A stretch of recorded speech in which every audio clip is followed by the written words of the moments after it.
வணக்க மக்களே, இது உங்கள் ஆர்கே தமிழன். நான் உங்கள் ஆர்கே. போன எபிசோடில் பார்த்துருப்போம், நம்ம ஹீரோ வந்து எல்லா கட்டணையும் நானே கட்டிடுறேன் அப்படின்ற மாதிரி சொல்லியிருப்பாப்ல. சரி வாங்க, அதுக்கு என்ன பண்ண போகிறார் நம்ம ஹீரோ அப்படின்னு சொல்லிட்டு பார்ப்போம். அதுக்கு முன்னாடி எல்லாம் மறக்காம சப்ஸ்கிரைப் பண்ணிட்டு வந்துருங்க. அப்போ தான் இது மாதிரி வீடியோஸ் டெய்லி வர ஆரம்பிக்கும். இந்த எபிசோடோட ஸ்டார்டிங்லேயே அந்த இடத்துல சர்வர் வந்து கேட்பான், கிங் மாஸ்டர் நீங்கள் எப்படி வந்து அந்த கட்டணை கட்ட போகிறீங்க அப்படின்ற மாதிரி கேட்பான். அப்போ தான் அந்த இடத்துல நம்ம ஹீரோவும் கேட்பாப்ல, 30,000 தானே, ஆமாம் அது எவ்வளவு அப்படின்ற மாதிரி கேட்குறப்ப, 30,000 வச்சு கிட்டத்தட்ட நீங்கள் 10,000 கோதுமை முட்டைகளை வாங்கலாம். அது மட்டும் இல்லாமல் நீங்கள் கிட்டத்தட்ட ஒரு வாரியர் கிளாஸ் எக்யூப்மெண்ட்டையும் வாங்க முடியும், ஒரு சோல்ஜர் இதையே வாங்க முடியும் அப்படின்ற மாதிரிலாம் சொல்லுவாங்க. ஓகே, ஆனால் பட் சார் அப்படின்ற மாதிரி அந்த இடத்துல திரும்பி வந்து அந்த பிரைவேட் சர்வெண்ட்டே திரும்பி சொல்லுவாப்ல, இது மாதிரி வந்து நீங்கள் வாங்குறதுக்கு கூட பேங்க்ல கடன் கூட வாங்க முடியாது, ஏன்னா வந்து நீங்கள் இந்த இடத்துல நம்ம கிட்ட கொலாட்ரலாக வைக்கிறதுக்கு எதுவுமே கிடையாது அப்படின்ற மாதிரி சொல்லுவாப்ல. ஓகே ஓகே போதும், நீ பேசுறது நிறுத்து, நீ சொல்றது எதுவுமே எந்த வகையிலையும் யூஸ்ஃபுல்லாக இருக்கிற மாதிரியே இல்லை, என்னோட வழியிலேயே இந்த கடனை நான் தீர்த்துக்கிறேன் அப்படின்ற மாதிரி அந்த இடத்துல நம்ம ஹீரோ சொல்லிட்டு அப்படியே வருவாப்ல. ஆனால் வந்து பார்க்குறப்ப தான் தெரியுது அந்த இடத்துல அவர்கிட்ட அசட்ஸ் எதுவுமே இருக்காது. அவரோட பில்டிங் எல்லாம் நடுவில் இடிஞ்சு போயிற மாதிரி இருக்கும், சாப்பிட்றதுக்கு சாப்பாடே இருக்காது. அந்த ரேஞ்சில் நம்ம ஹீரோ பார்த்துட்டு அந்த இடத்துல அந்த பேப்பர்லாம் தூக்கி வீசிட்டு இருப்பாப்ல. ஆமாம், இது என்ன ஹீரோவோட வீடோடா,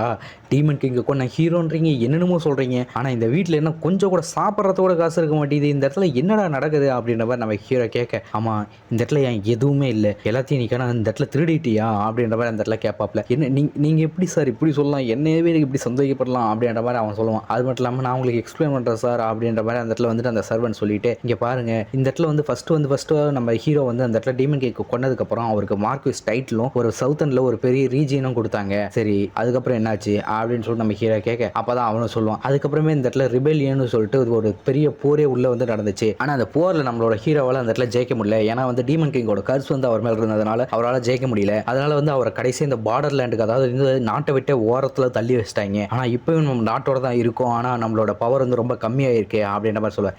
சரி ஏன் இந்த இடத்துல இந்த பினான்சியல் இவ்வளவு கம்மியா இருக்கு, ஒரு ஹீரோனா அவன்கிட்ட கொஞ்சமாவது வந்து இது இருக்கணும்ல, அதுவும் வைஸ் கவுண்ட்னா இந்த 500 வருஷத்துல என்னதான் அப்படி நடந்துச்சு அப்படின்ற நம்ம ஹீரோ கேட்பாப்ல. அப்பதான் அந்த இடத்துல பிரைவேட் பட்ல சொல்லுவாப்ல, இந்த 500 வருஷத்துல வந்து உங்களோட சக்சஸர், அதாவது வந்து ஹீரோ லாக்கனோட சக்சஸர் நிறைய பேர் வந்து இந்த இடத்துல வந்து எப்படியாவது பெரிய ஆளாயிரணும், திருப்பி வந்து நம்ம ஹீரோ லாக்கனோட அந்த பெருமையை திருப்பி கொண்டு வரணும்னு சொல்லிட்டு நிறைய ட்ரை பண்ணாங்க. அதுல நிறைய பிரச்சனைகள் வந்துச்சு, ஆனா வந்து அதுல எதுலையும் வந்து அவங்களால சாதிக்க முடியல அப்படின்ற மாதிரி சொல்லுவாப்ல. அப்பதான் நம்ம ஹீரோ இதெல்லாம் கேட்டுக்கிட்டு சரி அப்படின்னு சொல்லிட்டு அந்த பக்கம் கண்ணாடி பக்கம் போய் நின்றுட்டு இருப்பாப்ல. ஆனா நிக்கிறப்பதான் நம்ம ஹீரோக்கு ஏதோ ஒன்று ஸ்ட்ரைக் ஆகுது. ஸ்ட்ரைக் ஆன வேகத்துல வந்து சரி இந்த இடத்துல எப்படியே கடனை தானே கட்டணும், அது எப்படி கட்டினாலும் ஓகே தானே அப்படின்ற மாதிரி நம்ம ஹீரோ சொல்லுவாப்ல. இதே சமயம் தான் நம்ம ஹீரோ இன்னொரு பக்கம் யோசிச்சுட்டு இருப்பாப்ல, நம்ம ஹீரோ லாக்கனோட பின்னாடி வந்து அவங்களோட வம்சாவளி, அதாவது வந்து அவங்களோட டிசெண்டன்ஸ் எல்லாருமே வந்து எப்படியாவது ஹீரோவுக்கு திரும்பி பெருமையை கொண்டு வரணும்னு சொல்லிட்டு என்னென்னமோ பண்ணியிருக்கானுங்க, ஆனால் எதுவுமே அந்த இடத்துல சரியாகலை. கேட்டால் அது மேலே வந்து கர்ஸ் மேலே பழிய போட்டுட்டு இருக்கானுங்க அப்படின்னு சொல்லிட்டு நம்ம ஹீரோ வந்து ஒரு பக்கம் யோசிச்சுட்டு இருப்பாப்ல. அப்போ தான் அந்த இடத்துல அந்த சர்வன்ட் திருப்பி சொல்லுவான், ஆனால் சார் நீங்கள் வந்து இது உங்களுக்கு ஞாபகம் இருக்கான்னு தெரியல, ஏன்னா நீங்கள் மெமரி லாஸ் பண்ணிட்டீங்க, ஆனால் இந்த இடத்துல நீங்கள் ஒரு 2 மாதத்துக்கு முன்னாடி வந்து அந்த இடத்துல ஜிகாஜெண்ட், அதாவது வந்து அந்த வாரியர் கிளாஸ் எக்யூப்மெண்ட்டில் வந்து நீங்கள் இருந்து ஒர்க் பண்ணிகிட்டு இருக்கிறப்ப அந்த இடத்துல ஒரு ஆக்சிடென்ட் ஆயிடுச்சு, அதனால தான் நீங்கள் 2 மாதமாக கோமாவில் இருந்தீங்க, நீங்களும் ஹீரோவோட பேர் எப்படியாவது நிலைநாட்டணும்னு தான் பார்க்குறீங்க, அதுக்காக தேங்க்ஸ் அப்படின்ற மாதிரி சொல்லுவோம். நம்ம ஹீரோ சரி முடிச்சிட்டானா, எப்படியாவது கிளம்புவானான்னு பார்ப்போம்னு சொல்லிட்டு நம்ம ஹீரோ உட்காந்துருப்பாப்ல. இதோடய இந்த சீன் அப்படியே முடியும். அடுத்த நாள் பார்த்தீங்கன்னா எல்லோரும் ஒரு ஷாக்கான ரியாக்ஷனோடு இருப்பாங்க. என்னடான்னு சொல்லிட்டு வெளியே வந்து பார்த்தா அந்த இடத்துல ஹீரோட சிலை வந்து அவங்களோட வீட்டுக்கு முன்னாடி இருக்கும். அந்த ஹீரோவோட சிலையே அங்கே இருக்காது. என்ன நடக்குது, ஹீரோட சிலை எங்கே போச்சு அப்படின்னு சொல்லிட்டு எல்லோரும் ஒரு நிமிஷம் அப்படியே ஷாக்கில் இருப்பாங்க. என்னதான்டா நடக்குது அப்படின்னு பார்க்குறது தான் தெரியுது. இன்னொரு பக்கம் பார்த்தீங்கன்னா நம்ம ஹீரோ வந்து அந்த சிலையை தூக்கிட்டு போயிருப்பாப்ல. நம்ம ஹீரோ வந்து எப்படியாவது வந்து இந்த கடனை கட்டணுன்ற பேரில் வந்து அந்த சிலையை தூக்கிட்டு அந்த இடத்துல வந்து அப்படியே கிளம்பியிருப்பாப்ல. அதே சமயம் தான் அந்த பிரைவேட் பட்லர் வந்து அந்த இடத்துல வந்து என்ன ஆச்சு, எப்படி இந்த சிலை காணாமல் போச்சுன்னு சொல்லிட்டு யோசிச்சுட்டு இருக்கிறப்ப அந்த இடத்துல ஒரு சோல்ஜர் வந்து சொல்லுவான், சார் எங்களோட தான் அந்த சிலையை எடுத்திருக்காருன்னு நினைக்கிறேன், அதுவும் வந்து அவர் இங்கேருந்து தனியாக கிளம்பியிருக்காரு, அவர் கூட ஒரு ஆள் தான் இருக்காங்க, அதுவும் செக்யூரிட்டி எதுவும் இல்லாமல் கிளம்பியிருக்காரு அப்படின்ற மாதிரி சொல்லுவாங்க. இங்கிலாட் நீங்கள் ஏன் இப்படி பண்ணீங்க, அதுவும் எதுக்காக இப்படி தனியாக போனீங்க அப்படின்னு சொல்லிட்டு அந்த இடத்துல கத்திட்டு இருப்பாங்க. இந்த பக்கம் பார்த்தா நம்மளோட ஹீரோ வந்து அந்த இடத்துல வந்து ஒரு குதிரை வண்டியில் அந்த சிலையை தூக்கிட்டு போயிட்டு இருப்பாப்புல. அப்போ தான் அந்த குதிரையை ஓட்டிகிட்டு போகிறவன் வந்து சொல்லுவான், சார் நீங்கள் ஏன் வந்து இந்த இடத்துல இந்த சிலையை தூக்கிட்டு போகிறீங்க, இதை வச்சு நீங்கள் என்ன பண்ண போகிறீங்க அப்படின்ற மாதிரி அவன் கேட்க, சிலையை விற்க போகிறேனா அப்படின்ற மாதிரி சொல்லுவான். என்னது, இது கிட்டத்தட்ட வந்து 500-1000 வருஷத்துக்கு முன்னாடி வந்து இந்த இடத்துல ரொம்ப பழமையான சிலை அப்படின்ற மாதிரிலாம் சொல்லுவான். என்னது 1000 வருஷமா, டேய் ஹீரோ வந்து டீமன் கிங்கை கொன்னதே வந்து 500 வருஷம் தான், அந்த 500 வருஷம் ஹிஸ்ட்ரி தான் இருந்துச்சு, நான் என்னடா பண்ண போகிறேன் அப்படின்றப்ப நம்ம ஹீரோ கேட்க, இருந்தாலும் சார் இது வந்து நம்ம இதோட நாட்டோட பாரம்பரியம் அப்படி இப்படின்ற மாதிரிலாம் சொல்லுவாங்க. அப்போ தான் அந்த இடத்துல நம்ம ஹீரோ கேட்பான், இதெல்லாத்தையும் வச்சு எனக்கு சோறு போட போதாது அப்படின்ற மாதிரி. சரி சார், ஆனால் நீங்கள் இந்த ஸ்டாச்சு விற்றிங்கனாலும் வந்து உங்களால் வந்து அந்த கட்டணம்லாம் கட்ட முடியாது அப்படின்ற மாதிரி சொல்லுவாப்ல. ஆமாம் ஆமாம் விற்றாலும் கட்ட முடியாது எனக்கும் தெரியும், ஆனால் என்கிட்ட இன்னொரு பிளான் இருக்குது அப்படின்னு சொல்லி நம்ம ஹீரோ சொல்ல, நல்லது சார் உங்ககிட்ட அட்லீஸ்ட் பிளானாவது இருக்கே, நீங்கள் திரும்பி போகும்போது அவங்ககிட்ட சொன்னீங்கன்னா அவங்க எல்லோரும் இதை புரிஞ்சுக்குவாங்க, அதனால் வந்து இந்த இடத்துல சிலையை எடுத்துகிட்டு வந்துட்டோன்னு சொல்லிட்டு யாரும் கோவப்பட மாட்டாங்க அப்படின்ற மாதிரி சொல்லுவான். ஆமாம் என்னோடய பிளான் வந்து இந்த இடத்துல சிலையை விற்று மொத்த காசையும் வச்சு நான் கேம்லிங் ஆட போகிறேன், கேம்லிங் மூலிமா அந்த 30,000 கடனை நான் கட்ட போகிறேன் அப்படின்ற மாதிரி நம்ம ஹீரோ சொல்லுவாப்ல. என்னது கேம்லிங்கா அப்படின்னு சொல்லிட்டு ஒரு நிமிஷத்தில் அவன் அப்படியே குதிர வண்டி அப்படியே நிறுத்துவான். சார் நீங்கள் என்ன சொல்கிறீங்க, எப்படி நீங்கள் அதை வச்சிங்கன்னா மொத்த காசுமே வந்து வேஸ்ட்டாக போயிடும் அப்படின்ற மாதிரி சொல்லுவான். ஏய் நீ எனக்கு சொல்லிக் கொடுக்காதடா, இந்த இடத்துல இந்த முதல்ல கிளம்பு அப்படின்ற மாதிரி சொல்லுவான். சார் ஆனால் வந்து நான் திருப்பி போனேன்னா என்ன அவ்வளோதான் அப்படின்ற மாதிரி அவன் அப்படியே பயப்பட. அப்போ தான் நம்ம சொல்லுவாப்புல, ஆமாம் ஆமாம் திருப்பி போனேன்னா இப்போ நம்மளை உள்ளே சேர்த்திக்க மாட்டாங்க தான், இப்போ இந்த சிலையை விற்கக்கூடாதுன்னு நீ நினச்சி திரும்பி வந்து அந்த இடத்துல வந்து அரண்மனைக்கு போனோம்னு வச்சுக்க, அவங்க வந்து என்னை வந்து உள்ளே விட்ருவாங்க, ஏன்னா நான் வந்து யங் மாஸ்டர். ஆனால் உன் நிலைமை என்ன ஆகுன்னு யோசிச்சுப்பார், உன்னை உள்ளேயே விட மாட்டாங்க, அப்படியே துரத்திடுவாங்க அப்படின்ற மாதிரி நம்ம ஹீரோ சொல்லுவாப்புல. இதை கேட்டோடனே இவன் ஒரே ஷாக் ஆயிடுவான். சார் நீங்கள் என்ன சொல்கிறீங்கன்னு சொல்லிட்டு. சரி இப்போ நீ என்ன பண்ண போகிற, திரும்பி வந்து முன்னாடியே போக போகிறியா இல்லை திருப்பி வந்து அரண்மனைக்கு போக போகிறியா அப்படின்ற மாதிரி கேட்க, அவன் வந்து சார் நான் முன்னாடியே போகிறேன் அப்படின்ற மாதிரி சொல்லிட்டு அப்படியே கிளம்புவான். அப்போ தான் நம்ம ஹீரோ வந்துட்டு நல்ல டிசிஷன் தான் எடுத்திருக்கேன் அப்படின்னு சொல்லுவாப்புல. இவரும் இந்த இடத்துல என்ன நடக்க போதோ தெரியலையே, இவர் என்ன இப்போ டெவில் மாதிரி பண்ண ஆரம்பிச்சிட்டாரு அப்படின்னு சொல்லிட்டு அந்த வண்டியை ஓட்டிகிட்டு போயிட்டுருப்பான். அதே சமயத்தில் தான் இன்னும் ஒரு 5 நிமிஷத்தில் வந்து நம்ம வந்து கப்பலில் ஏறிடுவோம் அப்படின்னு சொல்லிட்டு கப்பலில் ஏற போவாங்க. நம்ம ஹீரோ அவர் 2 பேருமே வந்து கப்பலில் ஏறி அங்கேருந்து கிளம்பலாம் அப்படின்னு சொல்லிட்டு கிளம்பிட்டு இருப்பாங்க. இந்த இடத்துல டிபார்ச்சர் ஸ்டார்ட் ஆகிடுச்சின்னு சொல்லிட்டு கப்பலும் வந்து அந்த இடத்துலேருந்து கிளம்ப ஆரம்பிச்சிடும். கிளம்பி போயிட்டுருக்கிறப்ப கடைசியாக வந்து அவங்க போய் ஒரு டெஸ்டினேஷன் என்னென்னா ஹார்பர் சிட்டி, அதாவது லாமிர் அப்படின்னு சொல்லிட்டு ஒரு ஹார்பர் சிட்டிக்கு தான் போகிறாங்க. அவங்க போன வேகத்துலேயே போயிட்டு அந்த இடத்துல அந்த சிலையை தான் விற்கிறாங்க. விற்ற வேகத்தில் அவங்களுக்கு ஒரு கொஞ்சம் அமௌண்ட் கிடைக்குது. கிடைச்ச வேகத்தில் அவங்க அங்கேருந்து கிளம்பி வர பார்க்குறாங்க. கிளம்பி வரும்போது தான் அந்த சிட்டி அப்படியே பார்த்துட்டு வரும்போது நம்ம ஹீரோவுக்கு இன்னொரு விஷயம் தோணுது.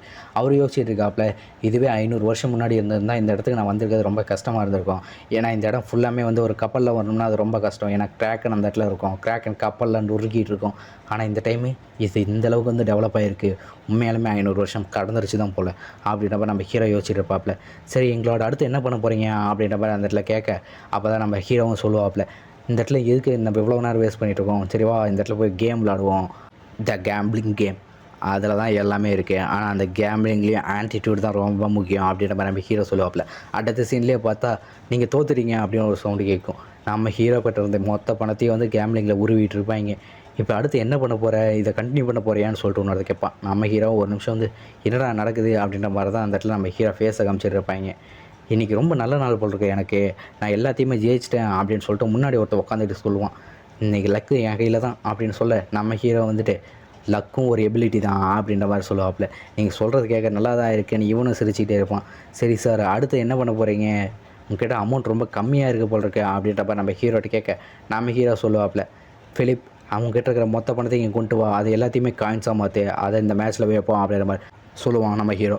அதை கேட்ட உடனே, ஆனால் சார் இதை கொண்டு போனீங்கன்னா இது மொத்தமும் திரும்பி வந்து காலியாயிரும் அப்படின்ற மாதிரி சொல்ல, நம்ம ஹீரோ வந்துட்டு எதுவும் திரும்பி பேச சொல்கிறத செய் அப்படின்பா. நம்ம ஹீரோ இதை சொல்லிட்டு இருக்கிறப்ப நம்ம ஹீரோ முன்னாடி உட்காந்துருக்கான்ல அந்த கேம்பில், அவன் பார்த்துட்டு நம்ம ஹீரோ வந்து ஏதோ ரொம்ப ஈஸியான ஆள் போல் இருக்குது, இவனை வச்சு இவன் தான் என் லக்கி ஸ்டாரு, இவனை வச்சு மொத்த பணத்தை எனக்கு கறந்துடுறேன் அப்படின்ற மாதிரி சொல்லிட்டு இருப்பான். அப்போ தான் நம்ம ஹீரோ என்னோட மொத்த பணத்தை இங்கே வைக்கிறேன்னு சொல்லிட்டு அவங்ககிட்ட இந்த மொத்த பாயிண்ட்ஸு அந்த இடத்துல இந்த எல்லா காயின்ஸும் அதில் வைப்பான். அப்போ தான் அந்த இடத்துல இவனை வந்துட்டு என்ன நடக்க போகுதுன்னு தெரியலையே, இந்த இடத்துல நம்மளோட பணம் மொத்தமும் காலியாக போதா, ஸ்டாச்சுவை விட்டதே வேஸ்ட்டு போல் இருக்கு அப்படின்ற மாதிரி அந்த இடத்துல அழுதுகிட்டு இருப்பான். அப்போ தான் அந்த இடத்துல இந்த கேம்லர் சொல்லுவான், இது உங்களுக்கு ஓகேவா, இவ்வளோ மணி ஒரே டைமில் வைக்கிறீங்க அப்படின்ற மாதிரி சொல்ல, நம்ம ஹீரோவும் இந்த இடத்துல ரிஸ்க் எடுக்க பயப்படுறோம் நான் இல்லை அப்படின்ற மாதிரி சொல்லுவாப்புல. இம்ப்ரெசிவ், ரொம்ப இம்ப்ரெசிவ் தான் அப்படின்ற மாதிரி சொல்லிட்டு அந்த கேம்லரும் ஓகே இந்த மேட்சை ஸ்டார்ட் பண்ணுவோம் அப்படின்ற மாதிரி சொல்லுவான். சொல்லி நான் முடிச்ச வேகத்துலேயே வந்து நான் ஜெயிச்சிட்டேன்னு சொல்லிட்டு கத்திக்கிட்டு இருப்பான். லக்கு உண்மையிலுமே ஏன் பக்கம் தான் அப்படின்ற மாதிரி சொல்லிட்டு மொத்த காயினையும் எடுக்க பார்ப்பான். அப்போ தான் நம்ம ஹீரோ வந்துட்டு ஒரு நிமிஷம் இல்லை, எதுக்கு முதல்ல காயின் எடுக்கிற, நான் ஒன்றும் என்னோடய கார்ட்ஸை காமிக்கவே இல்லையே, இங்கே பாரு என்கிட்ட தான் வந்து பெரிய கார்ட்ஸ் இருக்குது, நான் தான் இதில் ஜெயித்தேன் அப்படின்மா. என்னது நீ ஜெயிச்சியா, நீ எப்படி ஜெயிச்ச, எப்படி முடியாது வாய்ப்பு இல்லையே, நீ என்ன பண்ண, நீ தான் சீட்டிங் ஏதாவது பண்ணியா அப்படின்ற மாதிரி அவன் கேட்க, அப்போ தான் நம்ம ஹீரோ சொல்லுவாப்புல, இது எப்படி சீட்டிங் ஆகும், இது ரொம்ப சூப்பரான மேட்ச் தான், இதில் நான் தான் ஜெயித்தேன் அப்படின்னு சொல்லிட்டு நம்ம ஹீரோ சொல்ல, நம்ம ஹீரோ ஜெயிச்சிட்டாப்ல அப்படின்னு சொல்லிட்டு அந்த பக்கம் வந்து அந்த இடத்துல சர்வெண்ட்லாம் அப்படியே கண் தண்ணி வந்துட்டு இருப்பான். அப்போ தான் அந்த இடத்துல நம்ம ஹீரோ கிட்ட வந்து கேம்லர் வந்து இதுக்கு வாய்ப்பே இல்லை, நீ கன்ஃபார்மாக சீட்டிங் தான் பண்ணியிருக்க அப்படின்ற மாதிரி சொல்லுவான். நம்ம ஹீரோவும் சீட்டிங்கா, எப்படி என் பின்னாடி 2 பேர்த்த நிற்க வச்சு அந்த இடத்துல என் கார்ட்ஸ் எல்லாம் பார்த்துட்ருக்கே அது சீட்டிங்கா, இல்லை உன் பின்னாடி பக்கத்தில் இன்னொருத்தன் உனக்கு கார்ட்ஸை கொடுத்துட்ருக்கானே அது சீட்டிங்கா அப்படின்ற மாதிரி சொல்லுவாங்க. ஆனால் நான் வேணும் தான் அந்த சீட்டிங்கில் வந்து விழுந்தேன். ஏன்னா வந்து என்னால் வந்து அந்த கார்ட்ஸில் வந்து கிட்டத்தட்ட மானாவை இன்ஜெக்ட் பண்ண முடியும். ஒவ்வொரு டைம் நான் தோக்குறப்போ அந்த கார்ட்ஸில் எல்லாமே வந்து நான் மானாவை வச்சுருக்கேன். அந்த மானா மூலியமா அது என்ன கார்ட்ஸ்ன்னு சொல்லிட்டு எனக்கு தெரியும், அந்த கார்ட்ஸை நான் மாற்றிக்கவும் முடியும் அப்படின்ற மாதிரி நம்ம ஹீரோ மனசுக்குள்ளே இன்னொரு டைம் நினச்சிட்டு இருப்பான். இப்போ தான் நம்ம ஹீரோ சொல்லுவாப்பில், இப்போ உன்னோட லாஸை நீ ஏற்றுக்க போறியா இல்லையா அப்படின்ற மாதிரி சொல்ல, இதோட இந்த இடத்துல பிஸ்னஸ் முடிஞ்சிச்சு, நம்ம யங் மாஸ்டருக்கு இந்த இடத்துலேருந்து வெளியே போகிறதுக்கு வழியை கொஞ்சம் காமிங்க அப்படின்ற மாதிரி அந்த இடத்துல சொல்லுவான். சொன்ன இடத்துல அந்த இடத்துல அவங்க எல்லாருமே வந்து அவனோட ஆளுங்களாக தான் இருப்பாங்க. எல்லோரும் கையில் கத்தியை தூக்குவாங்க.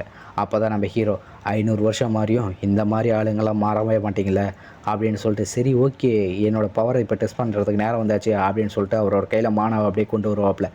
இங்கே வாங்கடா அப்படின்னு சொல்லிட்டு நம்ம ஹீரோ வந்து போட்டிக்கு தயாராகிறப்ப, எங்களோட நீங்கள் கீழே கும்பிங்க நான் பார்த்துக்கிறேன் அப்படின்னு சொல்லிட்டு அவன் கூட இருந்த சர்வெண்ட் வந்து அங்கே இருந்தவங்க எல்லாத்தையுமே அந்த ஸ்வாடை வச்சு அப்படியே வந்து முடிச்சு கட்டியிருப்பான். முடிச்சு கட்டினது மட்டும் இல்லாமல் அந்த இடத்துல கேமில் இருப்பான் அவங்களுக்கு தலைவனை, அவன் வாய் பக்கத்தில் அதாவது கழுத்து பக்கத்துலேயே கொண்டு போய் கத்தியை கொண்டு போய் வச்சுட்டு, டேய் என்ன தைரியம் இருந்தால் கத்தியை கொண்டு வந்து எங்கள் மாஸ்டர் பக்கத்துலேயே நீட்டுவேன் அப்படின்ற மாதிரி சொல்லுவான். அப்போ தான் நம்ம ஹீரோ பார்ப்பாப்பில், இவன் நான் சர்வெண்ட் தான் நினச்சேன், இவன் இவ்வளோ ஸ்கில்லாக இருப்பான் நான் எதிர்பார்க்கவே இல்லையே அப்படின்னு சொல்லிட்டு. ஓகே கேஸ், இதோ அந்த சாப்டர் முடியுது. நெக்ஸ்ட் சாப்டரில் அடுத்து என்ன நடக்க போகுதுன்னு பார்ப்போம். நெக்ஸ்ட் சாப்டரில் தான் நம்ம ஹீரோயின் என்ட்ரி வேறு வரப்போகுது.